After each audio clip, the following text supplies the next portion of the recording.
"Don't move, Mr. Anderson. Please don't make a sound." Isabella's whisper trembled against his ear. Thomas froze, his pulse hammering so loud he was sure they'd hear it through the door. The faint glow from the hallway sliced across the dark pantry, illuminating the dust motes swirling between them. Outside, laughter drifted through the silence, soft, familiar, wrong.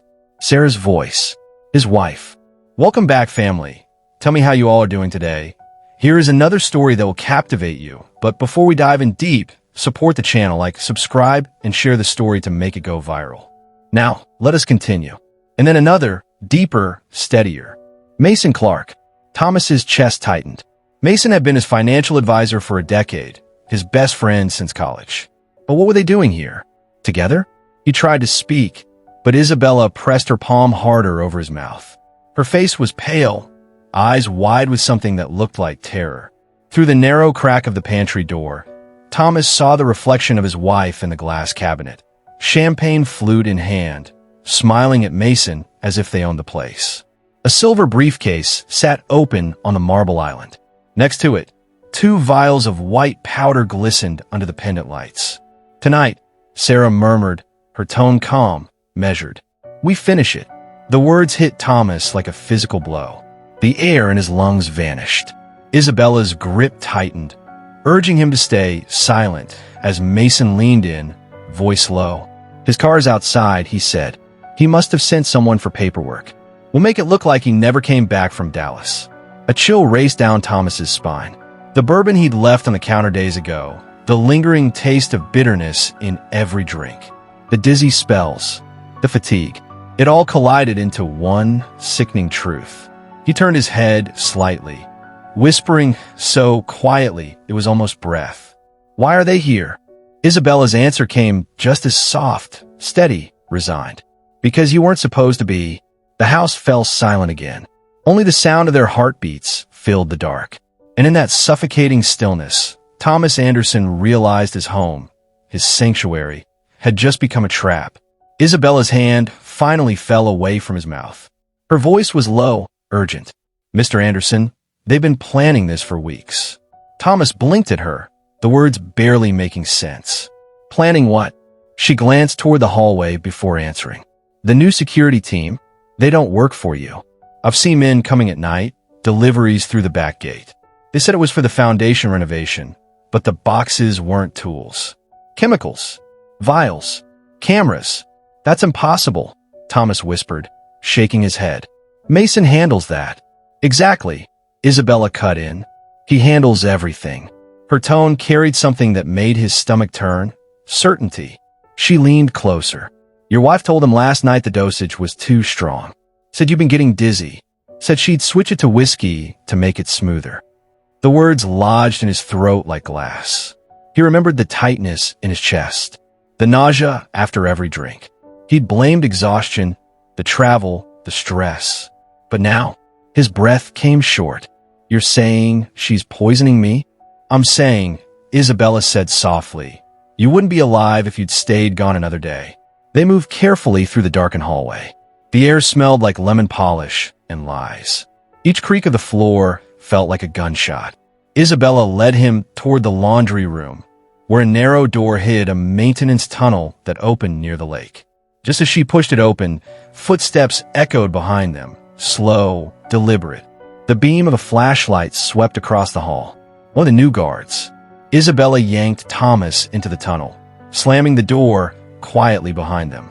They crept through the damp passage, the faint light of freedom glimmering at the far end. Outside, rain began to fall over Epic Lake. The mansion glowed behind them, warm and golden, like a lie that still burned. Thomas stared at it, voice breaking. "You think you know the people closest to you." And the narrator whispered, "If you've ever ignored your gut because love made you blind, don't look away from this story. Some truths deserve witnesses." Rain sheeted across the windshield, blurring the winding backroads that cut through the Texas hills. Isabella's old Chevy Malibu rattled against the gravel, its headlights slicing through the fog. Thomas slumped in the passenger seat, his hands trembling violently. Sweat beaded along his temples despite the cold. "Stay with me," Mr. Anderson, Isabella said, glancing at him between turns. You're shaking worse. That stuff's still in your blood.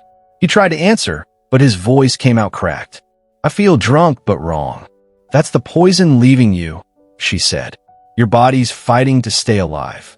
They drove in silence for miles, the city lights fading behind them. Finally, Isabella pulled into a roadside diner, an old neon sign buzzing against the rain. Inside, the smell of coffee and fried eggs clung to the air. A few truckers sat at the counter, watching the storm. Isabella helped Thomas into a booth. The waitress, a woman in her 40s with tired eyes, froze mid-step when she saw him. Recognition flickered, not of fame, but of headlines. Thomas Anderson, the billionaire philanthropist. She didn't speak, just nodded slightly and brought a glass of water.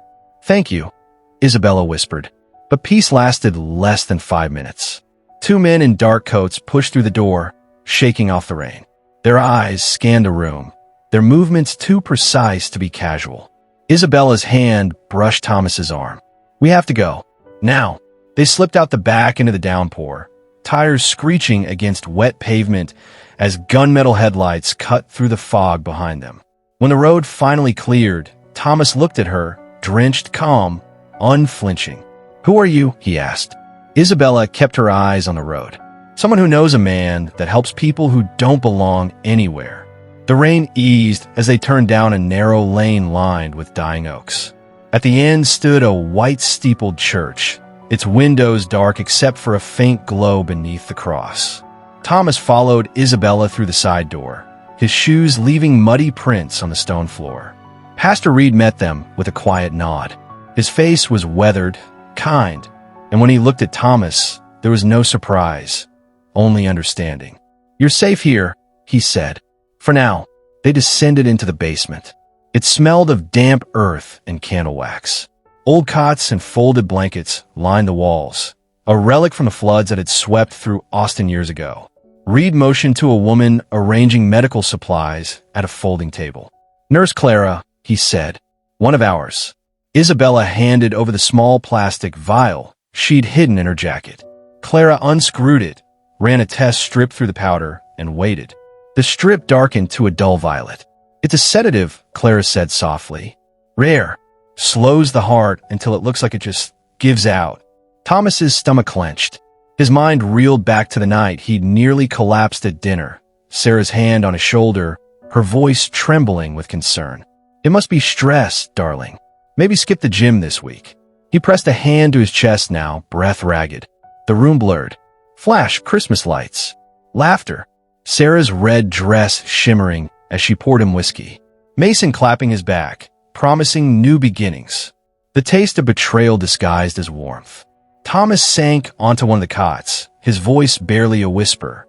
It wasn't fate, he said. It was murder. Isabella knelt beside him, her hand steady on his arm. Outside, thunder rolled over the steeple. Inside, Thomas Anderson broke, not from fear, but from the weight of truth. My whole life, he whispered, was bought with blood I didn't see. The church basement had gone still, save for the hum of an old heater. Thomas stared at the floor, his pulse echoing in his ears. We should go to the police, he said finally. Let them handle this. Pastor Reed and Isabella exchanged a look, the kind reserved for those who still believe rules protect the innocent. You can't, Isabella said. Mason owns the channels you'd use. Every call, every camera, every badge that shows up would already know where you are. Thomas's voice hardened. Then what do we do? She studied him, her tone almost gentle. You once bragged about your house, remember? That off-grid camera system, the one you said could survive a power outage and still record everything. The words hit him like a spark in darkness. He remembered the night he'd installed it, hidden behind the panel of his office wall safe, a precaution no one knew existed. The drive, he murmured. It's still there. They sat in silence as the weight of their decision formed between them. Then Thomas turned to her, eyes wet. I never saw you, he said. Not really. You cleaned the spaces I dirted, and I never once asked what your life was like. Isabella didn't look away. You notice things only when they can't serve you anymore. Her words struck deeper than accusation. They were truth, stripped bare. Pastor Reed placed a hand on each of their shoulders and prayed softly, his voice trembling through the candlelight. When he finished, Isabella rose first. "Then let's go get your proof." As they drove into the night, headlights cutting through fog, the narrator's voice whispered, "How many of us ignore the people holding our lives together until they're the only ones who can save us? If that truth stings, stay. Hear this to the end." The night was a shroud of mist and moonlight as Isabella guided the Malibu down the service road, skirting Epic Lake. The mansion loomed above the water like a forgotten cathedral, its reflection trembling on the black surface. They left the car by the dock, moving in silence. The only sound was the soft slap of waves against the wood and the rasp of Thomas's breath as he lifted the hatch to the basement dock entrance. The air inside smelled of cedar and decay. "Still think no one's here?" Isabella whispered. Thomas hesitated before answering. "If they were, we'd already be dead." They crept through the service tunnel, flashlights dimmed, until the corridor opened into his office. Everything looked untouched. The same books, the same framed photographs. But the silence was wrong. Too still. He knelt beside the wall safe, hands shaking as he spun the dial. A soft click. Inside, wrapped in an old velvet pouch, lay the small black drive, his ghost in the machine. Proof of everything. "Got it," he breathed. Then the speakers crackled. Sarah's voice filled the room, syrup sweet and venomous. "You shouldn't have come home, darling. You were supposed to die quietly." Thomas froze. The sound was live. Headlights flashed through the windows. Mason's men moving fast. Isabella grabbed his arm. "Now or never." She sprinted toward the utility panel, yanked the breaker, and jammed a screwdriver into the fuse box. Sparks flared. The house plunged into darkness. Shouts erupted, followed by gunfire and the pounding of boots. Thomas followed her through the tunnel, clutching the drive to his chest. The night swallowed them as they burst out by the dock, engines roaring somewhere behind. "Hold on," Isabella said, starting the car. "They won't stop now." And as headlights flared in pursuit, the storm began again. The church stood in silence when they returned, the cross above it faint against a bruised dawn. Pastor Reed met them at the side door, his expression grave. "You got it?" he asked. Thomas nodded, clutching the drive like a relic. "Proof," he said. "Enough to bring them down." Reed started to reply, but headlights flared through the stained glass. Dozens of them, sweeping in from every side. A loudspeaker crackled outside. "Austin PD, step out with your hands up." Reed's jaw tightened. "Those aren't police." The first shot shattered the window above the altar. A second tore through the pews. Thomas ducked as glass rained around them, fragments glittering like dying stars. Isabella pulled him behind the pulpit, shielding his head with her arm as bullets ripped into the wood. "Basement," Reed shouted. He grabbed a lantern and led them toward the narrow steps beneath the altar.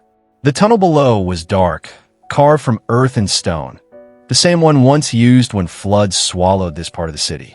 The gunfire above echoed like thunder. Thomas stumbled, gasping for air. "Why are they doing this?" "I gave them everything, money, power." Isabella turned, eyes fierce in the lantern light. "That's the problem. You think everything's something you can give." He looked at her, tears cutting through the dust on his face. In that instant, he understood. The empire he'd built had walls too high for truth to reach. They burst through the tunnel's end into the open night. The church burned behind them, smoke curling into the pale sky. Isabella slid behind the wheel, eyes fixed on the road ahead. "You built walls to keep people out," she whispered, flooring the gas. "Now, they're all that's keeping you in." The road ahead led back to the city and to reckoning. Downtown Austin glittered like a stage dressed for redemption. The Anderson Foundation Christmas Gala pulsed with light and champagne laughter, cameras flashing as donors arrived in silk and sequins. On stage, Sarah Anderson stood in black satin beside Mason Clark, her eyes wet with rehearsed grief. "Tonight," Mason announced, his voice smooth as glass, "we honor the memory of a man who gave everything for progress." He raised his glass toward a portrait of Thomas projected behind him. The crowd murmured, solemn, admiring, blind. In a van across the street, Isabella's hands hovered over the keyboard. Pastor Reed sat beside her, silent in prayer. Thomas, pale but steady, stared at the glowing screens inside. "Are you sure?" Reed asked. Thomas nodded. Truth doesn't wait for permission. Isabella hit upload. For a moment, nothing happened. Then the ballroom screens flickered, a static pulse, a heartbeat, before spilling the truth in color and sound. Sarah, laughing as she poured white powder into a decanter. Mason, counting cash with a smile. Their words, venomous and casual. Once the will's signed, it's ours. Gasps cut through the music. Phones lifted. Reporters shouted. Mason froze mid-toast, the glass slipping from his hand. Sarah's face drained of color as agents pushed through the crowd. Thomas stepped onto the stage. Alive. The murmurs turned to screams. Cameras whirred. He looked at his wife, not with rage, but with unbearable calm. "You wanted my empire," he said softly. "You almost got my soul." Sarah trembled as federal agents closed in. The diamonds at her throat caught the light like shackles. Mason didn't move, eyes hollow. When the cuffs clicked, the room fell silent. At the edge of the stage, Isabella looked away, her face half in shadow. Freedom wasn't loud. It was quiet, a breath finally released. Outside, snow began to fall over the city, dusting the streets like absolution. And as sirens wailed in the distance, Thomas knew this wasn't the end. It was the beginning of what redemption demanded next. Winter lingered over Epic Lake. The mansion, once alive with light and deception, now stood hollow. Windows boarded, gates sealed with police tape that fluttered against the cold wind. The water below was still, its surface calm for the first time in months, finally reflecting truth instead of illusion. Thomas walked the property line one last time before heading into town. He no longer wore tailored suits or carried a phone that hummed with power. These days, his hands were calloused from rebuilding what greed had torn apart. With Pastor Reed's help, he turned his fortune into something cleaner: shelters, community kitchens, small homes for those forgotten by the system he once ruled. Isabella ran one of them now, the Epic House. The name was hers. The idea, too. Where once she polished his floors, now she opened doors for others who had nowhere else to go. Reporters came, curious about the fallen billionaire's redemption. One afternoon, a young journalist asked the question they all wanted answered. "Mr. Anderson, after everything, why do you trust her?" Thomas smiled faintly. "Because when everyone else saw a paycheck," he said, "she saw a person." The reporter lowered her notepad. In the silence that followed, the hum of the nearby lake filled the air, steady, forgiving.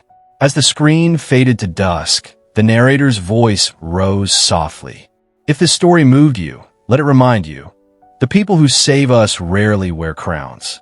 They clean our messes, hold our hands, and whisper don't move when the world falls apart. Don't just scroll past them. Stay. Listen. Remember."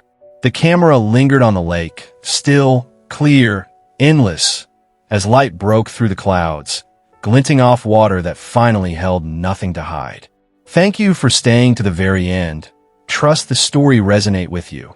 Subscribe to get more of our stories. Like and share with your family and friends. Thank you.